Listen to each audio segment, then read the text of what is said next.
बहुत सारे लोग हैं जनाब, जब भी वो दफ्तर में बैठे होते हैं, क्योंकि लॉकडाउन है, लॉकडाउन जब मतलब लॉकडाउन से बहुत सारी चीज़ें कम हो, तो वो फरागत में उनको और कुछ समझ नहीं आता, या तो मक्खियाँ मारते हैं, और अगर मक्खियाँ नहीं मारते तो वो कान खुजाते हैं। कान खुजाने के लोगों ने कई टेक्नोलॉजियाँ ईजाद कर ली हैं। पहले लोग उंगली का इस्तेमाल करते थे, अब पेन, चाबियाँ, खंजर, तलवारें, हर चीज से कान साफ हो रहे हैं। जो चीज हाथ में आज जनाब उसको कान में डाल के करें, क्योंकि एक अच्छा कॉटन बड हमारे पास मौजूद है। तो होता क्या जनाब बेसिकली इससे कि हमें अक्सर पता ही नहीं होता कि हम अपने कान की ऐसी कौन सी चली को ऐसा नुकसान पहुंचा देते कि हम सही तरीके से फिर सुन नहीं पाते। मतलब आजकल हमें कॉटन बड की बात की ना, डॉक्टर साहब देखें इसमें क्या। हाँ एग्जैक्टली, हम इस पे बात भी करेंगे लोग स्पेसिफिक, क्योंकि अक्सर ऐसा होता है कि कॉटन बड से जो हम कानों की जो वैक्स निकालने की कोशिश कर रहे थे ना, क्योंकि हमें सही तरीका तो आता नहीं है, तो हम कॉटन की वैक्स को मजीद अपने कान के अंदर कर देते हैं। फिर हम कहते हैं जी मेरे कान में दर्द हो रही है। वो अम्माएं जो है ना, जो नहलाने के बाद अपने बच्चों को कहती हैं कि ये लो बेटा कॉटन बड और जरा अपना कान साफ करो, वो बच्चा कॉटन तो साफ कर लेता है, लेकिन उसके लिए फायदेमंद है नुकसान है हम नहीं बताएंगे, डॉक्टर साहब बताएंगे। डॉक्टर साहब जनाब हमारे साथ मौजूद हैं, डॉक्टर ENT स्पेशलिस्ट है जनाब आतिफ हफीज साहब। सर बहुत शुक्रिया हमें वक्त देने के लिए। सर पहले तो ये बताइएगा ये कॉटन बड का जो मसला है ये क्या है? पहले तो सबसे पहले thank you for inviting me on a very important subject. दूसरी बात ये है कि मुझे आपका जो ओपनिंग सेंटेंस पसंद आया, आई जस्ट लव इट, क्योंकि मैं भी अक्सर यही कहता हूँ। लोग पूछते हैं कि जी जब पेशेंट आते हैं और पूछते हैं कि जी कान में बहुत खारिश हो रही है और हमें कान खुजाना पड़ता है, तो मैंने कहा कि आप फारिग रहते हैं या रहती हैं? क्योंकि कान खुजाना जो है वो मुहावरत नहीं, हकीकत में भी फारिग आदमी का काम है। कोई मसरूफ़ आदमी कान नहीं खुजा सकता, राइट? तो इस वजह से जो है वो ज़ाहिर है जब फारिग होंगे तो कान खुजाएंगे, और जब फरागत में इस किस्म के काम होते हैं ना, खाली दिमाग शैतान का होता है, तो जब वो शैतानी अमल तो मैं उसको कहूँगा करेंगे, जब कान खुजाएंगे तो उससे नुकसानात ही होंगे, फ़ायदा तो कुछ नहीं होगा। सही। तो दूसरा आपका सवाल जो कॉटन बड पे था बराह रास्त, कॉटन बड जैसे अभी भी मैं बात कर रहा था, तो महीने के सौदे में लोगों के साथ आती है कॉटन बड। चेयर जाएंगे तो आप देखेंगे उन्होंने 2 डब्बे उठाए कॉटन बड के डाल दिए। कॉटन बड को मैं कहता हूँ कि ये वो चीज़ है, या अगर आप मुझे इजाज़त दें थोड़ा सा इंग्लिश में बोलने की, this is the lousiest thing ever made for a specific purpose. सुभान अल्लाह, सुभान अल्लाह। इसका कोई फ़ायदा नहीं है, ठीक है ना? देखें अगर हम इसका स्ट्रक्चर देखें, मैं चाहता था मेरे घर में कॉटन बड्स नहीं होती, वरना मैं एक आध लेकर आता डेमोन्स्ट्रेट कराने के लिए कि how it works and how it gives you the harm. देखें कॉटन बड जो होती है ना, उसका मकसद जो लोगों का होता है जी कान में पानी चला गया तो उसको साफ़ करें। कान का शेप अगर हम देखें या अगर होता कोई इस तरह, तो इस तरह का होता है कि उसके अंदर पानी ठहरता नहीं है, निकल जाता है। मैंने तो कभी साफ नहीं किया, मेरे कान में अल्हम्दुलिल्लाह पानी नहीं है। स्विमिंग के बाद भी हमने सिर्फ झटका दिया एंड इट्स कम्स आउट, पानी निकल जाता है। आपने किसी को देखा कि स्विमर निकला वो बाहर स्विमिंग करके ओलंपिक्स के अंदर और उसने जो है वो कान से cotton bud, they never do that, ठीक है? अगर आपको बहुत है तो आप ईयर प्लग्स रख लें, कोई कॉटन रख लें। अच्छा, एक चीज़ से होगी तो खुश नहीं होता। दूसरी चीज़ ये कि आप घर पे तजुर्बा करके देख लें, आज जितने लोग देख रहे हैं उनके पास कॉटन बड है, just put a drop of water on the table और उस कॉटन बड को आप उस पर रख के देखें, ये एब्जॉर्बेंट होती है या नहीं होती? नहीं होती, क्योंकि ये जो कॉटन इसके ऊपर चिपकी होती है उस स्टिक के साथ, वो ग्लू के साथ चिपकी होती है। अब जब ग्लू ही ने सैचुरेट कर दिया उसको या उसको पूरा चिपका लिया है, तो आप देखें कि वो पानी को कैसे जज्ब करेगी, ठीक है? A very minimal amount of water, एक ड्रॉप भी वो पूरा जज्ब नहीं कर सकती, सिर्फ गीली हो जाएगी शायद, ठीक है? तो पानी को साफ करने का कॉन्सेप्ट तो यहाँ पे खत्म हो गया। वैक्स तो उतार सकती है। एक मिनट, दूसरी चीज जो है वो ये है, इसी तरफ मैं आ रहा हूँ, साफ वाफ नहीं होता। दूसरी चीज ये है कि वैक्स एक ऐसी रतूबत है जिस्म की जो कि बहुत इंपॉर्टेंट है। जैसे हमारी आंखें, खुदा न खास्ता अगर किसी की आंखें ड्राई हो जाएं तो उससे पूछें कि उसको कितनी तकलीफ होती है। किसी का मुंह खुश्क हो जाए, उसको थूक ना आता हो, तो ड्राई माउथ इज अ मतलब आपके लिए तकलीफ दे चीज़ है। मिसाल के तौर पर रोज़ा रखते हैं रात को, अब जब गर्मियों में आजकल मई जून में आते हैं तो क्या हालत होती है, बात करने का भी दिल नहीं चाहता, आदमी का मुंह बिल्कुल सूख जाता है। और जिनको सोचें कि ये मर्ज ड्राइनेस जो है वो बहुत ज़्यादा ज़ाहिर एक प्रॉब्लम है किसी भी जगह का। अल्लाह ताला ने 75% पानी रखा है, तो वैक्स जो है वो एक आपकी ऐसी है जैसे आप किसी गाड़ी में या पुर्जे में जो है वो ग्रीस लगाते हैं ताकि उसमें ड्राइनेस ना हो।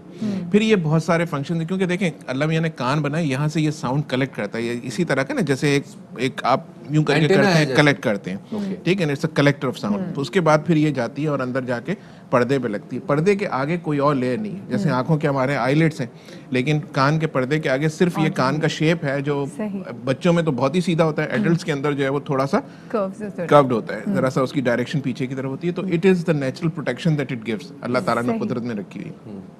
अब आप जब कॉटन बड डालते हैं तो दो चीज, अच्छा फिर कान का जो सुराख है इसको भी जहन में रखें, क्योंकि बहुत बड़ी चीज़ नहीं होती है जो सुराख है हमारा, छोटा सा ही होता है ना, मुख्तलिफ साइज होते हैं। बहुत बड़ा अगर हो गया तो भी वो 1 सेंटीमीटर से ज़्यादा एक्सटर्नरी कैनाल नहीं होती, बहुत ह्यूज आदमी कोई होगा उससे छोटी होती। अब इसका आप डायमीटर देखें कॉटन बड का, और स्पेशली जो आपने बात की कि बच्चों का, तो बच्चों के कान तो वैसे ही छोटे होते हैं, वो माएँ उनको खुद से करती हैं या बेबी चंद महीने का, और वो कॉटन बड उसमें डाल रही हैं। तो देखिए अब आपने एक तसव्वुर कर लें कि एक कोई पिस्टन है या कोई चीज है ऐसी, तो उसके अंदर ग्रीस आप लगाते हैं, उसके बाद उसमें उसी का आप पिस्टन उस रिंग के अंदर या उस सिलेंडर के अंदर आप पुश करेंगे तो वो सारा वैक्स आपका पीछे पुश होता चला जाता है। डॉक्टर साहब पहले बात भी करेंगे, लेकिन हम अपने यहाँ पे देखते हैं कि लोगों को फिर भी ना काफी ज्यादा जी कान का हमने वैक्स साफ कराना है। अच्छा हम लोग तो चले कॉटन बड्स फिर इस्तेमाल कर लेते हैं, लेकिन एक तबका ऐसा भी है कि जो कि स्पेसिफिकली रुख करते हैं जनाब बस अड्डों का, ट्रेन अड्डों का, जहाँ पे एक भाई साहब कान के अंदर घुस के मैल होता है प्रोफेशन। हाँ, तो वो जो कान वो क्या करता है पता है आपको? वो कुछ नहीं करता, वो अंदर ऐसे डालता है और उंगलियों मलता है तो इतना सारा मैल उसके हाथ से ये तो काली शोभा है ना, उसके पास हर आदमी के कान का अगर वो मैल नहीं निकालेगा जरूरी, देखें अच्छा 80% लोगों के कान में मैल जमा नहीं होता।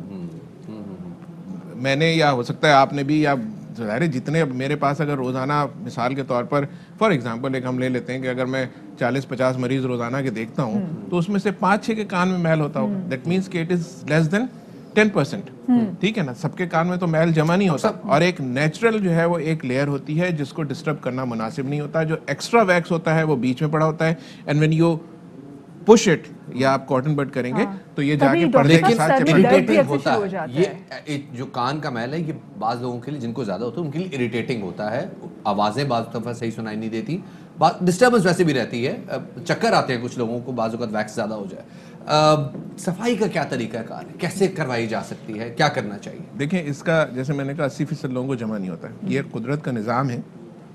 जिस तरह नाखून है आपका, इलेक्शन में वोट तो देते होंगे आप, यहाँ पे वो आपको अनमिट स्याही लगा देते हैं, फिर वो आप चाहें भी तो उसको मिटा नहीं सकते क्योंकि अब तो ऐसे केमिकल आ गए हैं कि निकाल के आप दोबारा डाल दें। लेकिन यूजुअली अगर आपने ऑनेस्टली डाला है वोट तो ये यहाँ से ट्रैवल करता है, और जब तक आप वो नाखून अपना क्लिप नहीं करेंगे उस वक्त तक वो निशान आपको रहता है।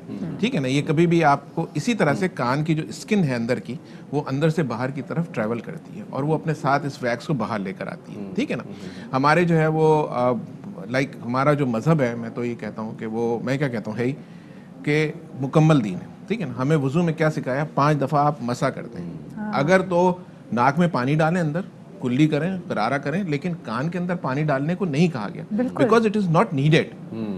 ठीक है ना, जब आप मसा करते हैं तो जितना वैक्स बाहर होता है वो थोड़ा बहुत आप उंगली के साथ साफ कर लेते हैं। ठीक है, अगर इसके अंदर कोई ऐसा सफाई का निज़ाम होता तो हमारे वुज़ू या गुस्ल में ज़रूर होता कि यार इसको सिरिंज लेके अंदर से जो है वो आपने साफ करना है। डॉक्टर साहब दिस इज ब्यूटीफुल, लेकिन अक्सर हम लोगों को देखें कि लोग स्पेसिफिकली डॉक्टर्स के पास भी जाते हैं अपने कानों की वैक्स साफ करवाने के लिए, और मैंने बहुत सारे ऐसे लोगों को देखा भी है, और बाद में फिर वो मुसलसल ये शिकायत करते हैं कि उनको सर में दर्द बहुत ज़्यादा रहती है क्योंकि एकदम वो कहते हैं जी कान की सफाई बहुत, तो इसका क्या कनेक्शन है? नहीं देखें, मेरा ख्याल है with all due respect I don't agree with that, कान के मैल का या कान की सफाई का सर के दर्द से कोई ताल्लुक नहीं है। Maybe it's a dryness? को इंसिडेंट हो सकता है। नहीं, अच्छा देखें उसके साथ ये होता है कि अब कौन करने वाला साफ है। अब इसमें देखें ये बड़ा सिर्फ इसी बात पे मैंने कहा, अभी मैं वारिस से ये कह रहा था कि मैं तो 1 घंटा बोल सकता हूँ। ठीक है ना, आपके पास टाइम नहीं होगा, मेरी बातें ख़त्म नहीं होगी। देखें अगर हम इसी को अगर हम बिल्कुल क्लियरली कर लेना, तो वैक्स को जब कहते हैं डॉक्टर साहब कैसे साफ़ करें, तो मैं कहता हूँ इसके 2 तरीके, या तो कुदरत साफ़ करती है या ENT स्पेशलिस्ट करता है, not even a common doctor. जैसे कि आपने देखा कि बहुत सारे क्लिनिक्स के ऊपर मालूम एक डिस्पेंसर बिठा हुआ है, नॉट इवन डॉक्टर हिमसेल्फ, वो सिरिंज लेके पानी मार रहा होता है, उसको कुछ नहीं पता होता कि अंदर क्या है, कहाँ लग रहा है, पानी किस प्रेशर से मारना है, उसने देखा ही नहीं कान को अंदर, उसको क्या पता, बस उसने डाला, वो थोड़ा सा मैल निकला, वाह वाह जी, उसी में कान के पर्दे फट भी जाते हैं, कान की बाहर कैनाल में भी ट्रॉमा होता है, फिर दैट इज वेरी पेनफुल। कान का दर्द जो है वो जिसको होता है उससे पूछे कि वो जो ENT स्पेशलिस्ट पर जो सक्शन पंप्स होते हैं, सेक्शंस होते हैं, that is the safest, that is the safest method. जो ENT स्पेशलिस्ट है, the one who can see the tympanic membrane, जो आपका ईयर ड्रम देख सकता है, उसी को ये हक पहुंचता है कि वो कान को साफ करें। देखिए आंख और कान 2 ऐसी नाजुक चीजें हैं कि अगर इनका कोई डैमेज हो गया तो इनका कोई टिम्पैनिक मेम्ब्रेन अगर आपके कान के पर्दे में सुराख हो गया तो वो हील भी हो गई, तो वो नेचुरल का नेमुल बदल नहीं हो सकता, it's just a makeshift arrangement, ठीक है। जाहिर है हमारे पास आते हैं, हम करते भी हैं सर्जरी, लेकिन वो नेचुरल के जैसी कभी भी नहीं हो सकती, क्योंकि आप कुछ भी कर लें, उसकी जो मैंने कुदरत ने रखा है उसके अंदर 3 लेयर्स होती हैं। इस छोटी सी टिम्पैनिक मेम्ब्रेन जैसे जो कि लेस देन 0.1 मिलीमीटर उसकी थिकनेस होगी, उसके अंदर भी 3 लेयर्स होती हैं जो कि उसको स्टिफनेस देती हैं। जब आप परफोरेशन कर देते हैं या वो खुद से भी हील हो जाती है, छोटे सुराख अक्सर खुद से भी भर जाते हैं, तो भी उसकी एक जो बीच की समझ लें कि एक तय होती है, वो वापस नहीं आती। तो वो किसी भी जगह स्कार होता है तो वो तो एक अलग टिश्यू से रिप्लेस होता है, नेचुरल नहीं होता। तो कान का पर्दा कभी भी रिप्लेस नहीं वन होता। थिंग सर क्विकली, बहुत सारे लोगों को कोरोना हो रहा है, बहुत सारे लोगों को फ्लू हो रहा है। फ्लू का एक पहला सिम्टम कान में खारिश या गले में खारिश, क्या करना चाहिए? कान खुजलाएं, कैसे उस इरिटेशन को खत्म करें, क्या किया जाए? खारिश तो नहीं करनी चाहिए, खारिश नहीं करनी चाहिए, लेकिन इरिटेशन हो रही है। देखिए इरिटेशन है बहुत, अगर आपको अर्ज हो रही है कि मुझे कान खुजानी है, तो मैं तो लोगों से ये कहता हूँ कि वो इतना शायद उनके लिए सेटिस्फैक्ट्री ना होता हो। पहली चीज़ तो ये कि अपनी तवज्जो डाइवर्ट करें। मोस्ट ऑफ द टाइम कुछ डिजीजेज ऐसी हैं, जैसे कान में फंगस हो गया तो वाकई खारिश होती है, उसमें पानी से बचाएं, उसका प्रॉपर ट्रीटमेंट लें, उसके ड्रॉप्स आते हैं, उसकी दवाई आती है, वो आप लें, डॉक्टर के पास जाएँ, वो आपको बताएगा, और फिर फंगस को रिमूव करना होता है। वो भी अगेन आप कॉटन बड से तो कर ही नहीं सकते, क्योंकि वो इतना स्टिकी होता है, वो that has to be remove by the suction. वो भी मैं कहता हूँ कि फंगस का भी गया है, बहुत दर्द हो रहा है, तो वो कहते हैं डॉक्टर साहब अभी साफ नहीं हो सकता। मैंने कहा नहीं, पहले तो हम इसको मारेंगे, उसके बाद इसकी लाश उठा लेंगे जब फंगस मर जाएगा। बिकॉज अगर वो लाइव होता है तो उसकी जो रूट्स होती हैं वो कान की स्किन के अंदर दबी हुई होती है, तो उसको आप फ्लू ऐसे के लिए फिर निकाल क्या लेते हैं। करें? फ्लू के लिए जो है वो ये होता है, फ्लू में खारिश नहीं होती लेकिन डिस्कम्फर्ट होता है, एलर्जी, तो उसके लिए उमूमन एंटी एलर्जी जो है वो काफी होता काम है। कर जाती है, बस ये है। लेकिन हम खुद से छेड़छाड़ ना करें, खुद से डॉक्टर बनने की कोशिश ना करें, वरना हम अपने कान के साथ एक बड़ा नुकसान कर सकते हैं। तो वो खवातीन, वो लोग जो मुझे देख रहे हैं जो कि अपने बालों की हेयर पिन भी कान में डाल लेती हैं, वो लोग जो कि टूथपिक भी कान में डाल लेते हैं दांतों में डालने के बजाय, वो खैर also not that good. Flossing करनी होती है, तो जो चीज़ हाथ में मिल जाती है, जैसे पेन भी, इसको कान में ना डालें खुदा के लिए। ये कान जो है ना, मतलब इसमें अगर वैक्स आ जाती है, जैसे डॉक्टर साहब कह रहे थे कि ये बड़ी अच्छी, it's good for your ears, आपकी समात के लिए अच्छी। जैसे आपके गोडे में से अगर वो कहते हैं ना ग्रीस से निकल गई, तो फिर आपके गोडे चलना एक उम्र का एक हिस्सा आता है, बंद हो जाते हैं। वाह वाह वाह, खुदा के लिए ऐसा ना करें। तो शिफात, वैसे सिर्फ एक चीज आप भूल गए, अक्सर लोग जो वेले बैठे होते हैं वो अगर कान में उंगली डाले ना, वो नाक में भी डाल लेते हैं। ये love to pick their nose specifically in public. हाँ, इस पे फिर मेरा हम लोग पाकिस्तानी, हम लोग इस पे काफी ज्यादा वो लगता है। अपने कानों की हिफाजत करें जनाब, ऐसा ना हो कि कान पड़ी आवाज सुनाई ना दे। थोड़ा सा ब्रेक ले लेते हैं, ब्रेक के बाद दोबारा हाजिर होंगे हमारे साथ। Fly with PIA and save gold. Register now. Scan QR code and register yourself to get gold and loyalty benefits. Powered by ARY Sahulat Wallet.